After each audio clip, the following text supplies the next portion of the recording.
Well, hey again, everyone. It's Rob Ryder, and it's Wednesday, July 13th, 2022. And before you pay, request PAYEE'S Form W-9. I'm speaking of the Form W-9, which is, by title, Request for Taxpayer Identification Number and Certification. And we're going to talk about why you want to do that, right? So who's a payee, though? Well, the payee is anyone required to provide a taxpayer identification number to the requester, right? So we're the requester. They want us to pay. We want their taxpayer identification number because at the end of the day, we are supposed to then file a 1099 or some other information form, right? Class 5 forms are gift and estate tax and like information forms, right? And that's what all 1099s are. And so like a 1099 MISC, miscellaneous, something like that. We're supposed to file with the IRS to show that we paid these people. And the Form W-9 is supposed to show us if they are exempt from having backup withholding taxes withheld, which is like 24% of the check, right? So if we don't do that, and this all goes through, and they weren't who they say they were, and we wrote them a check, well, now it's like we're trying to evade taxes. Right? Because we didn't collect the backup withholding tax for the check that we gave to these people over here that really aren't an organization recognized by the United States. So let's get into it. For legality purposes, I am Staff Sergeant Robert Allen Redlewski, U.S. Army veteran. You can call me Rob Ryder, and my email address is courtofrecord@aol.com. If you're anybody in the military or a veteran, don't give up your rank. Don't ever let them call you Mr. No. We got to use titles. Mine's Staff Sergeant. I never got a discharge order, and neither did you. All right, let's look at some stuff. This shouldn't take that long. It's just, here's why we're doing it. Let's find out. I guess beforehand, if this is my first video I've ever seen, and you wonder where all these other ones might be, they're at Rob Ryder, ROBBBRYDER, on YouTube, with 3 B's. Right? And I just did a video called the Treasury Inspector General for Tax Administration. That'd be TIGTA, which ties into this thing with the W-9. Right? And I'll talk more about it as we go. But, if you didn't watch this TIGTA video, you probably should watch this also. Okay, so hang on.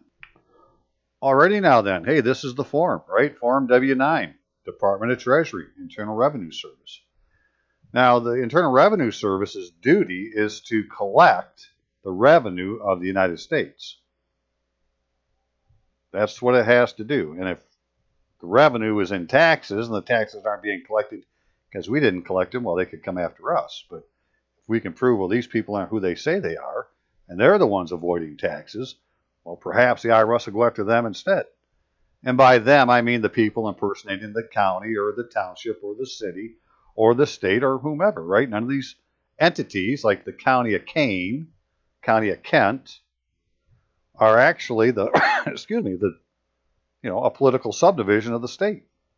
That would be Kent County or Kane County or Kalkaska County, right? Blank County is the organized territory that was, like in my case, called Kent, right? Lowercase county of Kent. Well, now it's, its proper name as an organized county is now Kent County. And Kent County should have a county treasurer. And so if, I was trying to get a hold of the Kent County County Treasurer, that should be the title they used. But the name should be Kent County, right? If that's who's collecting the money. But whoever it is, right? Just the name, whatever the name is. Now, the other thing about this, before I forget, get too much into the government side, you're also supposed to do this for any time you pay for health care. You need to get a 1099 from whoever you pay, be it the hospital or the doctor or whomever. Looks like you're supposed to do the same thing with credit cards. There's all sorts of things, as we'll see as we get into here. So, but first of all, this is the name, right? And what is it? The name shown on your tax return. So whatever name they put on here, they have to also have filed a tax return in that name. Well, that's getting interesting now, right? Let's see if they can actually do that. And you can't leave it blank. Now, they could be using a business name or disregarded name or something else. Well, then you put it in block 2, and then you have to check one of these boxes here. Right? Individual, corporation, S corp, partnership, trust, limited liability company, other. Over you go to 4, exempt payee code. Got to check the box, see if you're exempt from FACTA. Got to put the number in. And all this stuff is found lower in this 4-page document they call the W-9. But really, it's just this first little part that you send to you as the requester with your information here. Send to whomever it is, when they say pay to the order of, well, who am I paying? Well, that's who you're going to send it to. You say, I need your W-9. Fill this out for me. They got to give you all the rest of this information. Right? If they don't, well, now there's a freaking problem. But it's not your problem. It's their problem. Righty, here they show you the taxpayer identification number, either a social security number if it's an individual, or it'll be an employee number if it's a sole corporation, sole proprietorship, LLC, corporation, S corp, whatever. And now we get down to they have to certify under penalty of perjury to certain things, like I am not subject to backup withholding because I'm exempt from backup withholding. I have not been notified by the Internal Revenue Service that I am subject to backup withholding as a result of the failure to report all interest and dividends, or the IRS has notified me that I am no longer subject to backup withholding. All right, so either they have to cross this out, or they're certifying that this is why that they are not subject to backup withholding, which is what this whole thing is about. Because if they are subject to backup withholding, then the withholding tax is 24%. Right, so they have to certify all this information. Okay, general instructions. What's the purpose of the form? Well, an individual or entity, that'd be the requester, who is required to file an information return, that'd be any Class 5 form, is gift, estate, and information return. Right, so all 1099s are Class 5s, but there's other things that are also. I'm just saying it could be something besides a 1099. But for our purposes, it probably is a 1099. Like a 1099 miscellaneous. Right now, I'm not trying to do the shit with a 1099A and a C. I'm not trying to do that. I'm trying to say these people need to do this and give us the information. And if they don't give it to us, then we take it to the IRS and say they're evading taxes. Right? I need this information from them so that I can send the IRS a Form 1099 MISC on the check that I just paid them, whoever them are. Right? And them will be whoever name is up here in the box in the name box. The pay to the order of. Okay. Taxpayer identification number, 10, which maybe you may use your Social Security number, individual taxpayer identification number, adoption taxpayer identification number, or an employee identification number. I didn't know they had all these. I didn't know they had an ATAN. I never heard of that before. To report on information returned, the amount paid to you or other amount reportable on an information return. Because examples of information returns included are not limited to the following. And they list a number of different 1099s. All right, so it could be I need it because, I'm canceling debt. They say I owe this debt. I have a debt of whatever it is. I'm going to cancel it by writing a check. I just canceled debt. Therefore, I need to file a 1099-C. Right? I can see where that would be the thing, but it's based on them, not based on me.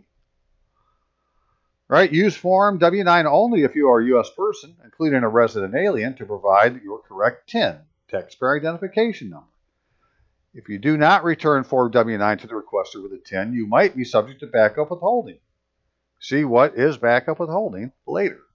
And again, it's 24% of whatever it is. Right? So they don't return it to us. They might be subject to backup withholding, but they might also be impersonating the state. Because that's what goes up here is if you put a particular exemption code in, you're saying that you're a political subdivision of the state or the United States or its instrumentalities or something else, right? That's all these places apparently are supposed to have a W-9 or have an EIN, and therefore you need to use a W-9 to get it. By signing the filled out form, now this is the payee, right? Certify the tenure given is correct. Certify you're not subject to backup withholding. Claim exemption for backup withholding if you are a U.S. exempt payee. And certify the FACTA codes. Just foreign something or other, I have to go look at it in a minute. But no, if you're a U.S. person and a requester gives you a form other than a W-9 to request your TIN, you must use the requester's form if it is substantially similar to the form W-9. All right, well, whatever. Definition of U.S. person, right, for federal tax purposes. You are considered a U.S. person if you are an individual who is a U.S. citizen, a U.S. resident alien, a partnership, corporation, company, association, organized in the United States or under the laws of the United States, an estate, or a domestic trust. All right, so those are all the choices up here. So we should go on and say then, okay, did I have that open still? No. Okay, a little history, right? There's all sorts of people that tell you that because of this act right here, the District of Columbia Organic Act of 1871, that the United States became a corporation, which is, it's a bunch of bullshit. That is not what happened at all. The United States is a union. That's what it says in the Constitution. So that can't be changed, right? They can't just say, well, we're going to change it now. The United States is a corporation. No, they made the District of Columbia a corporation, a municipal corporation, right? Just like a city, right? But you have these conspiracy theories that the act is based on separate claims held by sovereign citizens. According to these, the act made the district and consequently the whole United States into a business corporation. These claims stem from the term municipal corporation used in the act. There are many kinds of corporations, right? Corporations. My point is that if they're claiming to be the government, they have to check the box on this form that says they're a corporation. Where the hell is it? Right here. But you'll see that when they claim to be the government, they don't. They come down here to other and they put something in, like government entity or some other words. But no, they're supposed to be a corporation. All these, the county, the city, the township, all these organized entities have created municipal corporations just like they did in D.C. Right? So they have to have an EIN number then, and they're a corporation. So that's who you need to be paying. Nobody else other than that entity. That's the thing that really exists. But that isn't who we'll see. That's not who we pay. In fact, let's look at a couple. Right? So here's mine. Years ago, I got this from the County of Kent. I got a hold of them and asked for it, and they sent it to me. And, well, the exempt payee box isn't checked. Well, as we'll see, that would be that they're not the state. They're not a political subdivision. Right? Well, then, why are they the ones doing the CAFR, right? The Annual Comprehensive Financial Report for the County of Kent?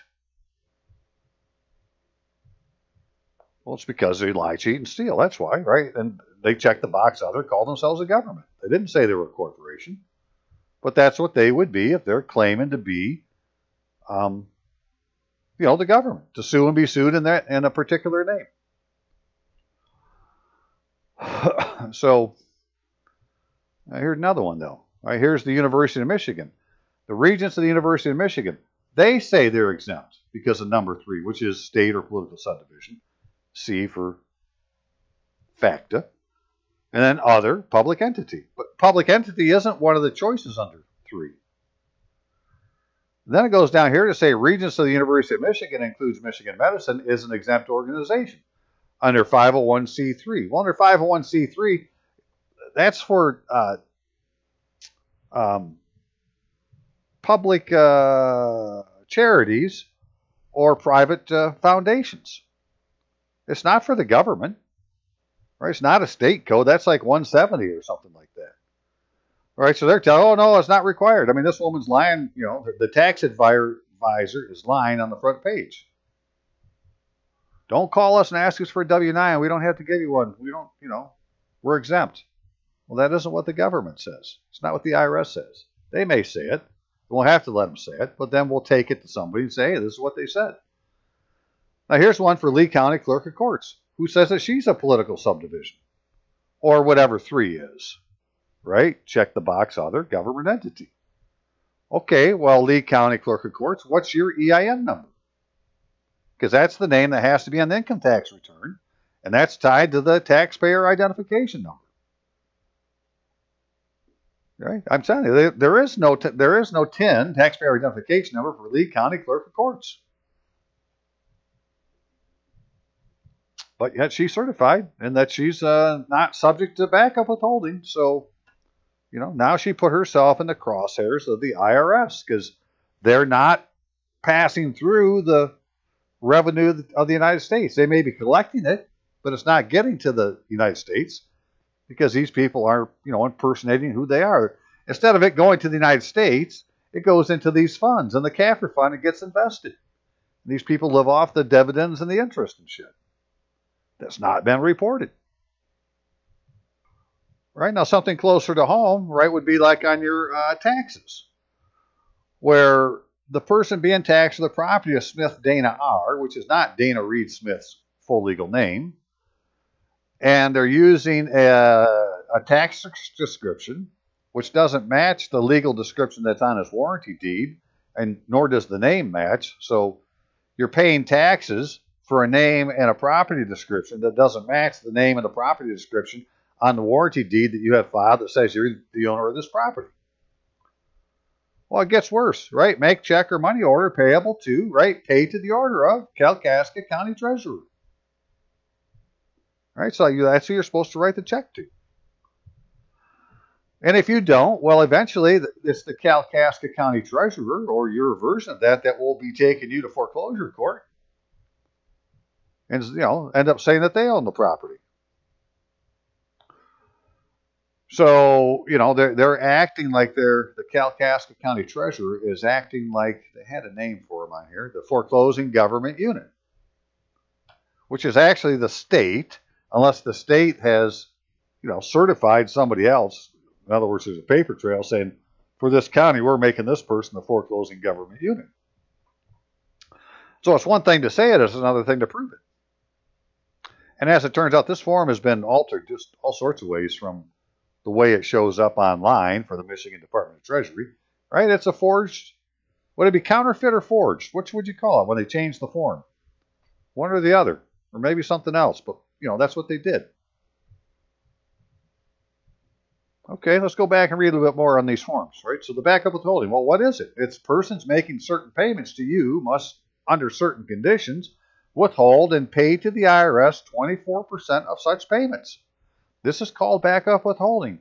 Payments that may be subject to backup withholding include interest, tax-exempt interest, dividends, broker and barter exchange transaction, rents, royalties, non-employee pay, payments made in settlement of payment card.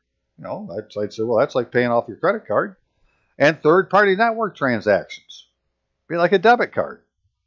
Or like the county treasurer collecting for the township. Right? It's a third-party transaction. And certain payments from fishing boat operators. How that ever got in there, I don't know. Real estate transactions are not subject to a backup withholding. Okay?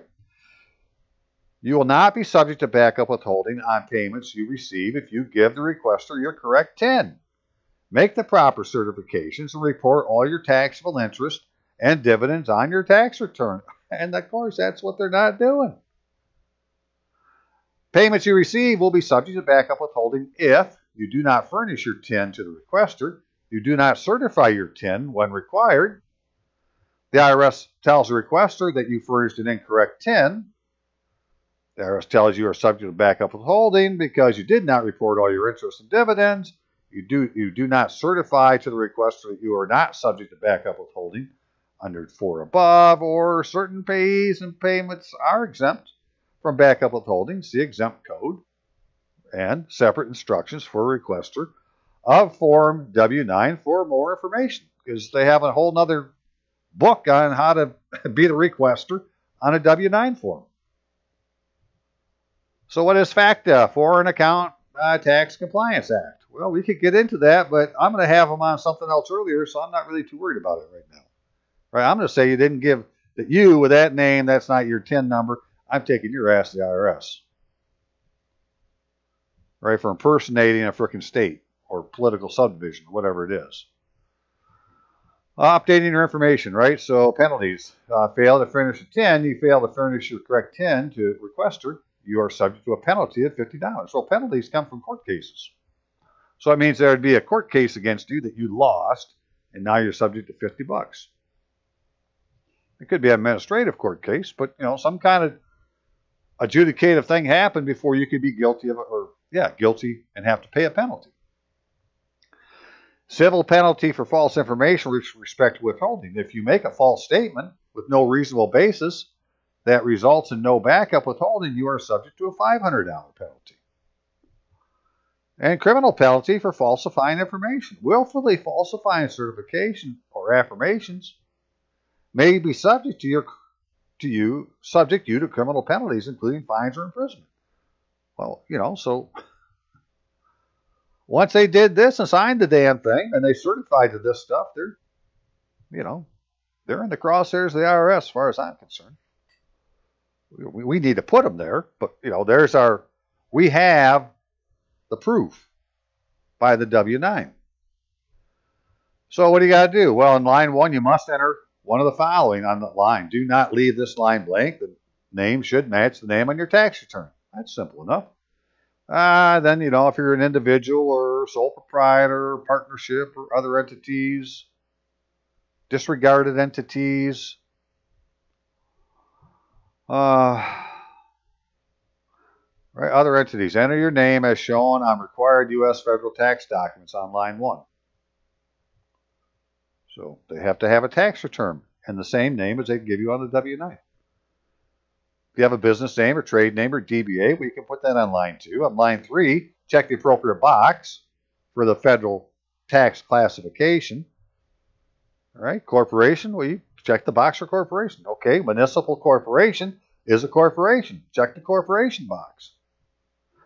Individual, sole proprietor, single member, limited liability company, which that could technically be what the treasurer is a single member liability company. Right, because it's just the Kalkaska County Treasurer, not the office of the treasurer or the county. Right, then you got LLCs, you got partnerships, and you got trust estate. Right, is the state an estate? What's trust? Right, all these things, whatever. It's not up to me, it's up to them. Just check the boxes, give me the damn form. If I don't like the way it looks, I'll take it to the IRS. So what are the exemptions? If you are exempt from backup withholding and factor reporting, enter in the appropriate space on line 4 into the codes that may apply. Right? So generally, individuals are not exempt. Right? They should be paying, except as provided below. Corporations are exempt from backup withholding for certain payments, including interest and dividends. But corporations are not exempt from backup withholding for payments made in settlement of a payment card or third-party network transaction. To me, that sounds like credit card and debit card. Right? So we should be using the 1099 for our bank. Or for the store. Maybe that's what it is. I think about that one some more. Right? Corporations are not exempt from backup withholding with respect to attorney fees. Right? Are not exempt from backup withholding with respect to attorney fees, gross proceeds paid to attorneys, and corporations that provide medical or health care services are not exempt with respect to payments reportable on Form 1099 miscellaneous. Well, there you go. You go to the hospital, you want their 1099 or you want their W-9 form, and you need to fill out a Form 1099 MISC. If you haven't done that, then all that money that you've paid to them, even though it's being paid by the insurance, possibly, or I don't know if this is just out-of-pocket money or what, but you're the one paying them through your insurance, so you're the one who should be collecting the tax. The following codes identify payees that are exempt from backup withholding. And here we go, right? The United States or its agencies or instrumentalities, okay, a state, the District of Columbia, a U.S. Commonwealth or possession, or any other political subdivisions or instrumentalities. Well, then write them on the frickin' line. I'm just saying, whatever they are, they're a corporation. They're not another. The following chart shows types of payments that may be exempt from backup withholding. Okay, interest and dividends, broker transactions. Maybe, may. It's all a lot of mays. However, the following payments made to a corporation reportable on 1099 MISC are not exempt from backup withholding. That'd be medical and health care payments, attorney fees, gross proceeds paid to an attorney, reportable under Section 45, and payments for services paid by a federal executive agency. Right? So if you hired an attorney, you should be filling out the form for them people. And this is how we bury them. We bury them with the frickin' truth. Right? Who's exempt from FACTA? Well, again, a state, District of Columbia, U.S. Commonwealth, possessions, their political subdivisions, instrumentalities. The rest of this world I'm not really worried about right now. I know there's other things other than that, but for today, I'm trying to get that part figured out. Let's make sure we have the government in place instead of people pretending to be the government, and we would get rid of the democracy, right, which is just the administrative state run by a bunch of unelected people who, none of these people took oath of office, so they're not the government. Taxpayer identification number, the TIN.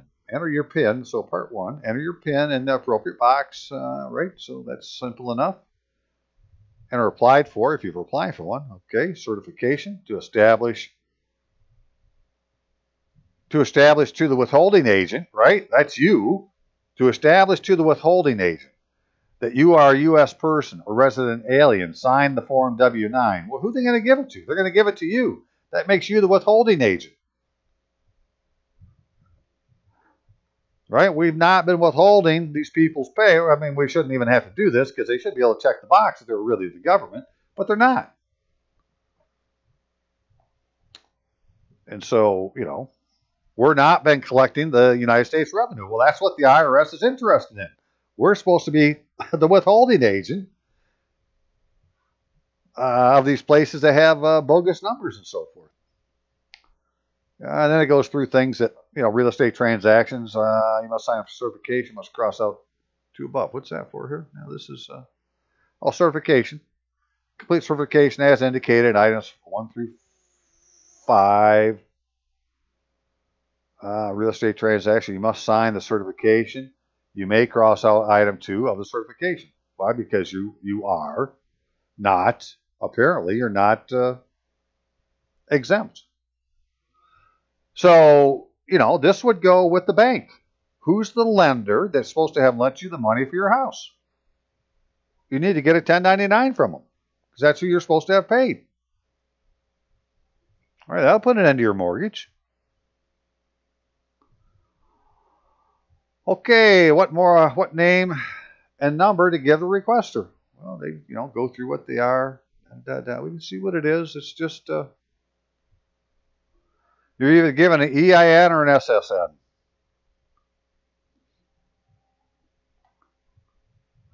All right, the account with the Department of Agriculture in the name of a public entity, such as state or local government, school district, or prison, that receives agricultural program payments.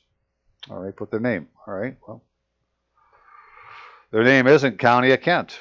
It's Kent County. That's how the federal government knows them. List first and circle the name of the trust, estate, pension trust. Yeah, okay, I don't have too much to do with that. Privacy Act notice.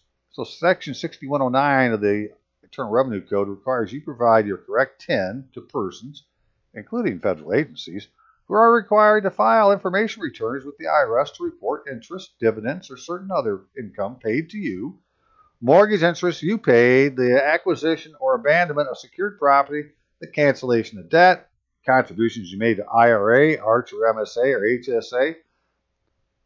The person collecting this form uses the information on the form to file an information return with the IRS reporting the above information. Routine uses of this information include giving it to the Department of Justice for civil and criminal litigation and the cities, states, and District of Columbia and U.S. Commonwealths and possessions for use in administering their laws. The information also may be disclosed to other countries under a treaty, to federal and state agencies to enforce civil and criminal laws. That'd be like TIGTA or the IRS. Or to the federal law enforcement. Well, that'd be like TIGTA or the IRS, because that's who they are. They are federal law enforcement. They have arrest authority without warrant. And intelligence agencies to combat terrorism. You must provide your TIN whether or not you are required to file a tax return. Under Section 3406, payers must generally withhold a percentage of the taxable interest, dividend, or certain other payments to a payee who does not give a TIN to the payer. Certain payments or penalties may also apply for providing false or fraudulent information. Well, that's what we're interested in. All right, I don't want to give them a $50 fine just because they gave me the wrong name. I want to say that, that's a false statement in a federal matter, and that's a violation 18 U.S.C.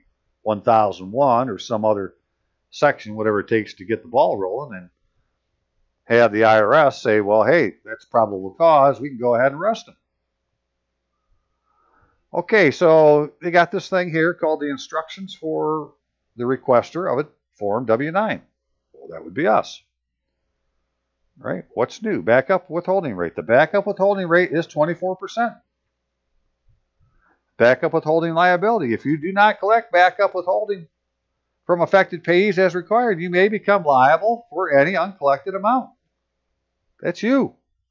TIN matching services. The IRS website offers TIN, that'd be taxpayer identification number, matching e-services for certain payers to validate name and TIN combinations. And I went there to do it, and you have to log in and do a bunch of stuff, so I haven't done it yet, but they do have a service that you can log into. Basically want to know who you are, it looks like, and then, how much, and then, search on TIN numbers, or whatever they allow, which hopefully by next time we meet, I have done. So how do I know when to use the Form W-9? Use Form W-9 to request a taxpayer identification number, the TIN, of a U.S. person, including resident alien, and to request certain certifications and claims for exemptions. Withholding agents, again, that's us, may require signed Form W-9 from U.S. exempt recipients to overcome a presumption of foreign status. All right, so this is where the attorney is supposed to be registered with the foreign agent registration or whatever it is. Well, there you go. All right, you pay for an attorney, have them fill out the damn form. For federal tax purposes, U.S. person includes but not limited to. Right, it goes through who they are. So, like the county prosecutor, right, he's getting paid attorney fees, isn't he? What would you call his salary? His attorney fees? I don't know if we could do that or not, but you should be able to request a W-9 a W-9 from the prosecutor. I might have to try that. Electronic submission of forms. Okay, so you can do it online electronically. That's interesting. Individual taxpayer identification number, Form W-9, or an acceptable substitute, is used by persons required to file information returns, Class 5 forms, with the IRS to get the payee or other person's correct name and TIN. For individuals, the TIN is generally a Social Security number. Substitute form, TIN applied for. Exempt from backup. The following payees are exempt from backup withholding with respect to payments below. You should enter the corresponding exempt payee code on Form W-9. All right, and this right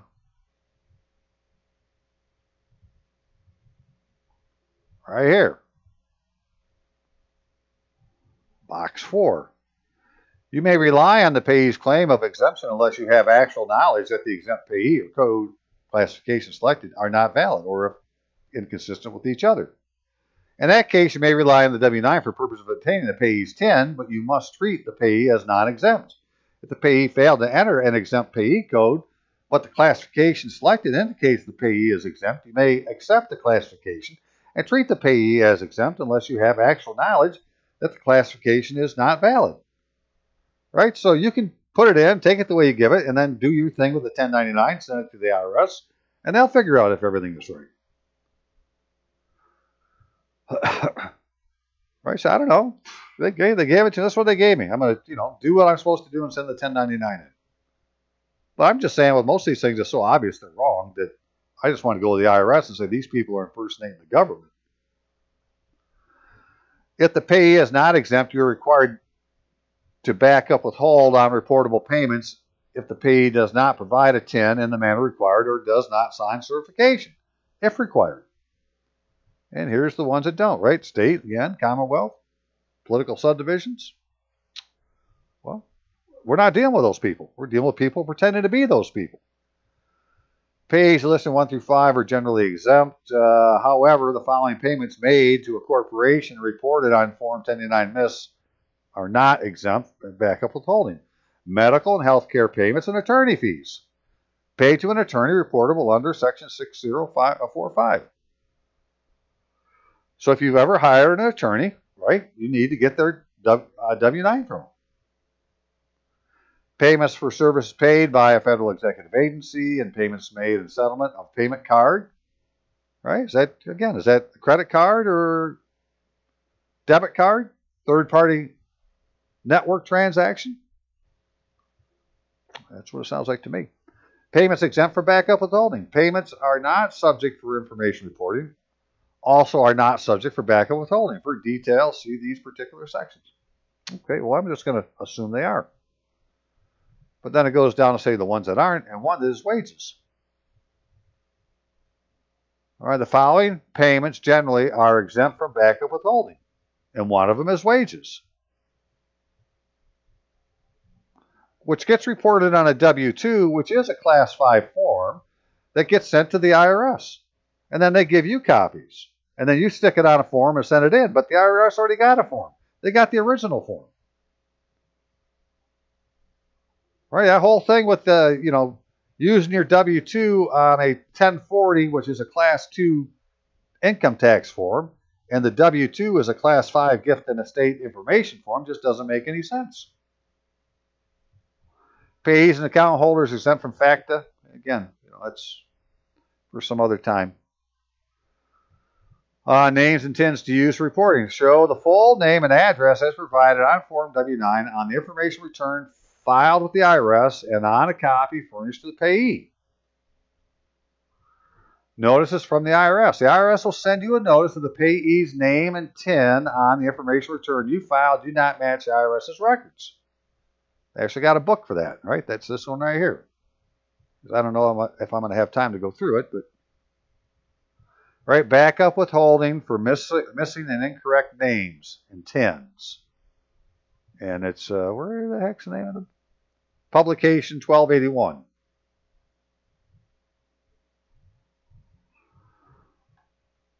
Right, if you receive backup withholding notice, you may have to send a B notice to the payee to solicit another 10.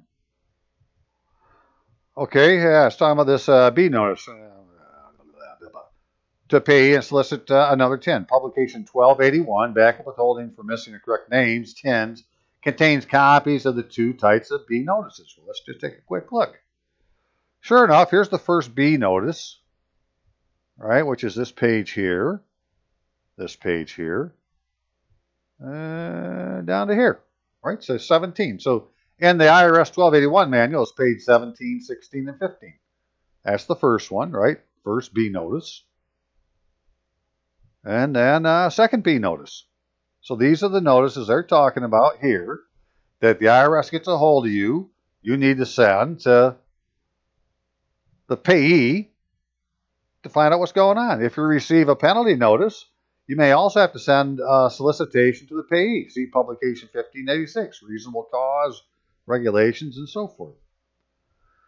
Taxpayer identification number. The 10 matching allows a payer, an authorized agent who is required to file forms, certain ones there, to match the 10 and name combination of the IRS records before submitting the forms to the IRS.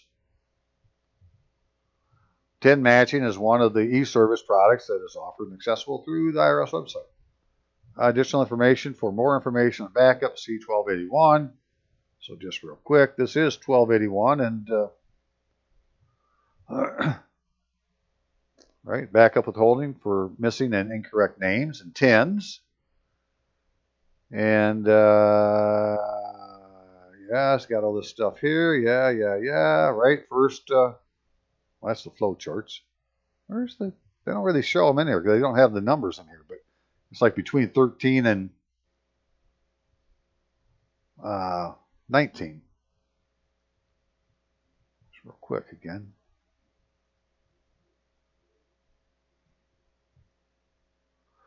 Right there, which is on here. It's page 15.